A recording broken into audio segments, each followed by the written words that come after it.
ټولو راغلو ښاغلو ملګرو ته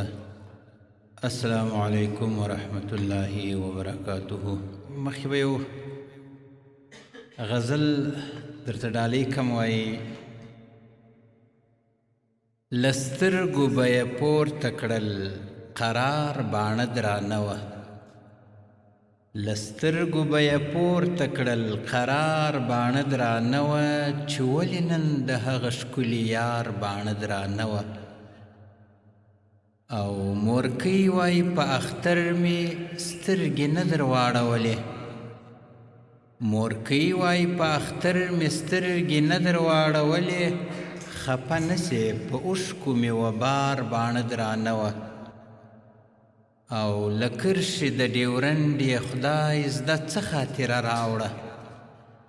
له کرښې د ډیورنډ یې خدای زده څه خاطره راوړه، پرون د یوه افغان پر ټوله لار باڼه درانه وه. له کرښې د ډیورنډ یې خدای زده څه خاطره راوړه، پرون د یوه افغان پر ټوله لار باڼه درانه وه. او دې ښار کې یو تابوت په ټوله ورځ کې نه خرڅېږي، دې ښار کې یو تابوت په ټوله ورځ کې نه خرڅېږي، ګیله یې له باچا وه د نجار باڼه درانه وه. او څو کاله وروسته بیرته ورک اشنا کلي ته راغلی، څو کاله وروسته بیرته ورک اشنا کلي ته راغلی، نو ځکه مستغفره د اغیار باڼه درانه وه. راځم د موضوع په مورد باندې یو سرغزلیز مصنوي په اوس وخت کې شاید څه ناباب هم وي، دا به در سره شریک کم. وایي: تجاران ورونو ته مې زیات خطاب دی، شپه سوه تېره لمر ختلی دی سهار دی،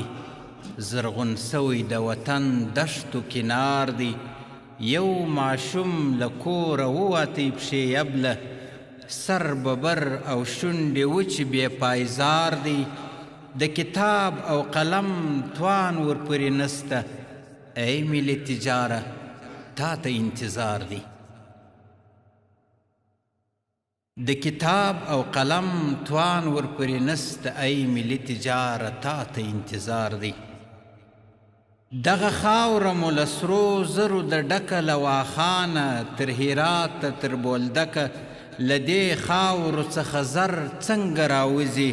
په تعلیم او په هنر څنګه راوځي، شتمني دې د تعلیم پر لار قربان که،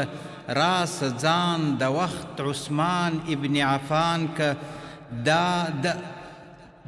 د وخت د لاس، دا د وخت د لاس رسیدي، دا دیوار دی، ای ملي تجاره تا ته انتظار دی. او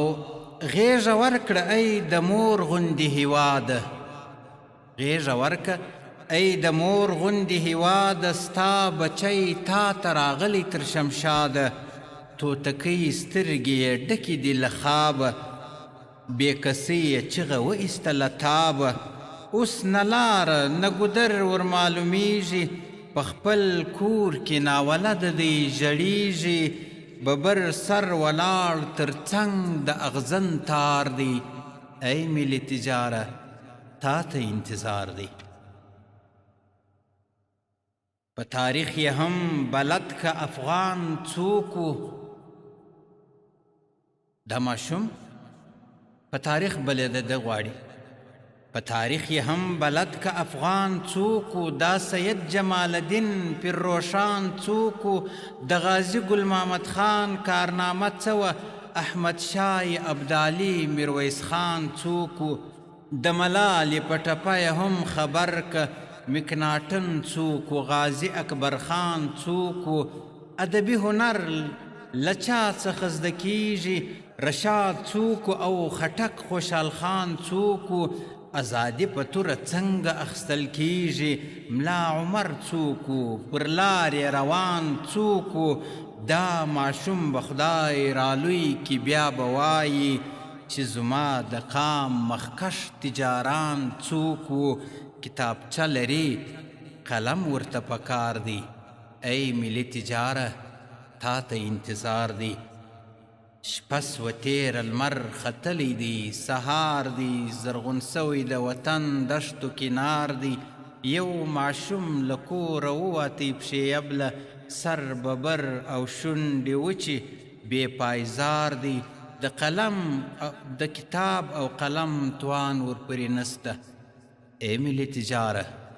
تا ته انتظار دی د توجه څخه مو یو جهانونه